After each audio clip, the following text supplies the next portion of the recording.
JavaScript code for the Visual Studio extension, there's a function called start, and it's what happens as soon as you launch Visual Studio Code with your extension applied, right? And the second argument to that function is what function you want to call when it starts. So what a lot of people do is, instead of just making a function that they want to run when the extension starts and then passing it into start, they just make an anonymous function, the second function of start. So that way, they just have another body of start that is their code being ran. You know what I mean? Since the argument of that function is like, what do you want to run? You might as well just put curly braces there anyways, right? Kind of pretends that it's a scope. Because in that situation, it makes perfect sense because of the way the start function's being used.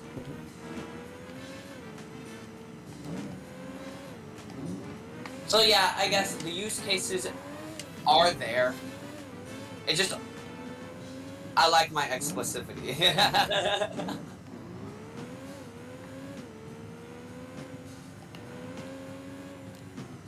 Also, Kara, you've had a lot of solid attempts going off the first pillar, but now what it is the angle turning to the right to get onto that next wall. You're always too harsh on the next wall. Really hook it right after you come off. Yeah. I've definitely... no, I need to, fucking... I don't even remember if I'm pressing right, at all, coming off.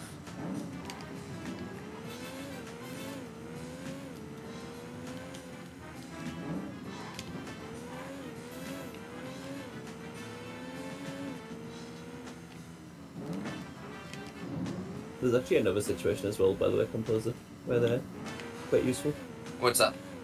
So suppose that you don't have any of this because we're not working with a higher order language. We're not working a higher order stuff. Imagine you've got a function which returns another function. So imagine we're building functions.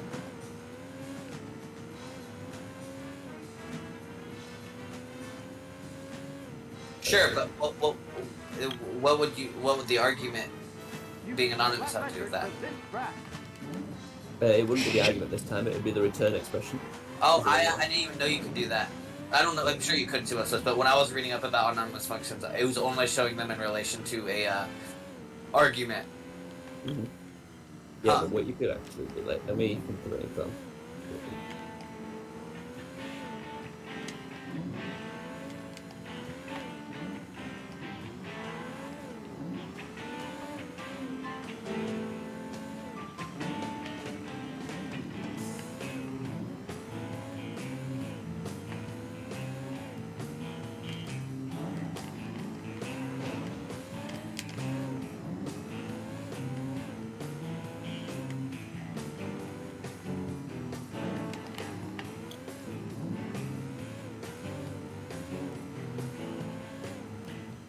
So some weird example like this, right? So then multiply it into n is now a function. So its return is a functional type. Okay, sure, yeah, I could see that being a use case, but then also, this is another one of those use cases where the use case you're giving is arithmetic to where you could just multiply the return type, right? But I do see what you're saying. Also, this is ADHD brain going back to this real quick. This is back 30 minutes ago.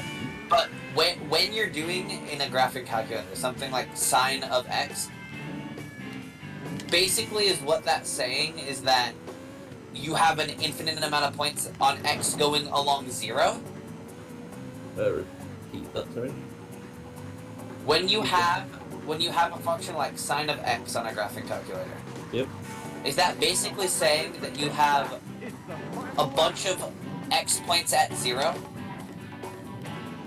What do you mean at 0? Well, because I guess...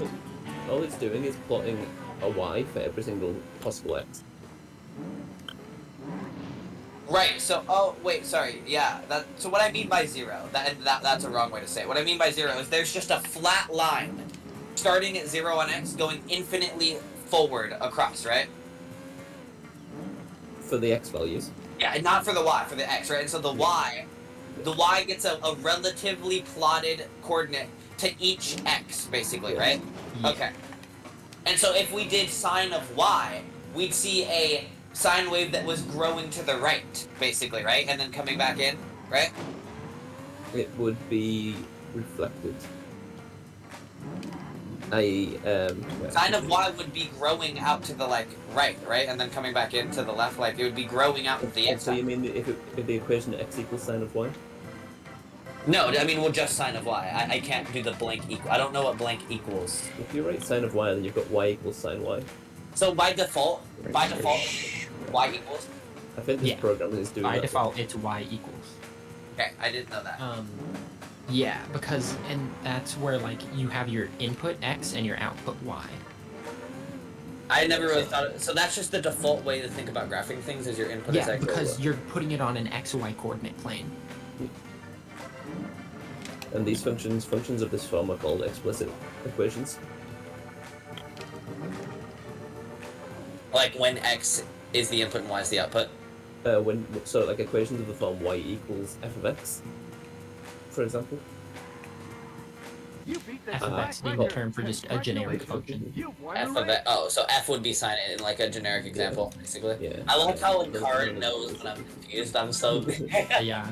Yeah. So those things are it's just arbitrary. those are known as explicit equations.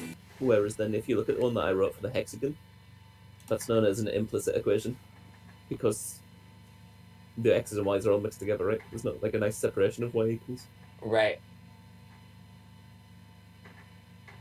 So. Whoa, why does it look like this actually?